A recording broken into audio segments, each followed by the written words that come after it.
भगवान सच्चिदानंद के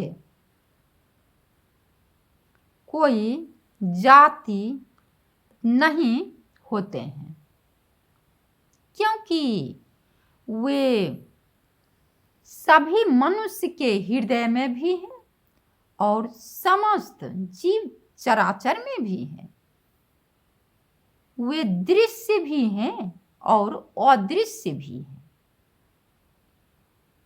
तो उनके जाति मतलब कैसे होगा?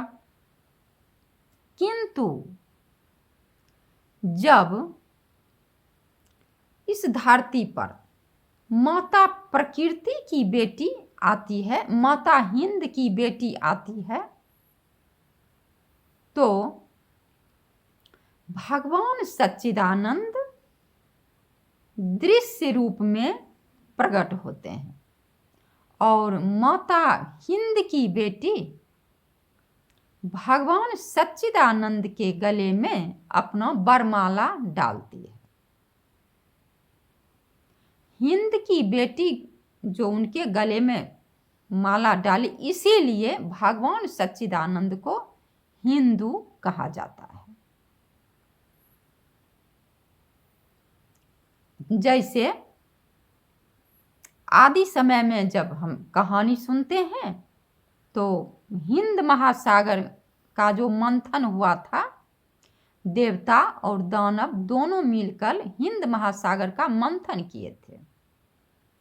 तो उसमें से और सभी चीजें निकली, सभी लोग जानते हैं उसे, विष अमृत सब कुछ निकला। और माता हिंद की बेटी, समुद्र भी तो प्रकृति में ही है, तो प्रकृति को हिंद कहा जाता है, प्रकृति का दूसरा नाम हिंद है। तो हिंद महासागर में से एक सुंदर कन्या निकली, उनका नाम लक्ष्मी हुआ। तो वो लक्ष्मी, तो उस समय भगवान सच्चिदानंद भी दृश्य रूप में प्रकट हुए और माता हिंद की बेटी जो थी सो भगवान सच्चिदानंद के गले में अपना वरमाला डाली। इसलिए भगवान सच्चिदानंद को हिंदू कहा जाता है। और फिर हम जब राम अवतार में आते हैं तो हम माता सीता को देखते हैं। माता सीता प्रकृति की बेटी थी, वे गर्भ से जन्म नहीं ली थी, वे धरती में से निकली थी। जनक जी जब हल चलाते थे, मतलब चला रहे थे, तो सोने के गगरी में एक बच्चा मतलब रखी थी, उस धरती में से निकली। तो वे धरती की पुत्री कही जाती है।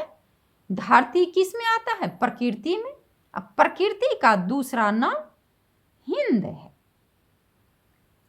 तो माता सीता जब आई प्रकृति की बेटी धरती पर, तो भगवान भी दृश्य रूप में राम अवतार में आए और फिर माता सीता ने भगवान श्री राम के गले में वरमाला डाली।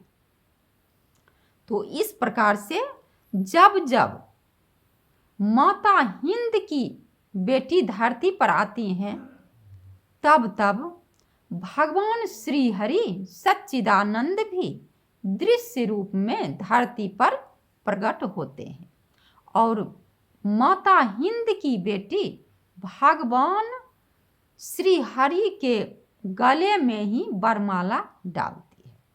इसीलिए भगवान सच्चिदानंद को हिंदू कहा जाता है। ये पूरे सृष्टि हिंदी की ही रचना है। ऐसा माता परमात्मिका महाकाली ने मुझे कही कि मैं हिंद हूं और ये पूरे सृष्टि हमारा है। तो इस प्रकार से सारे जगत के, संसार के सभी मनुष्य हिंदू हुए और हिंदू धर्म का पालन करना जगत के सभी मनुष्य का परम धर्म है और परम कर्तव्य भी। ठीक है, मैं फिर अगले वीडियो में आप लोगों से मिलूंगी। तब तक के लिए नमस्कार।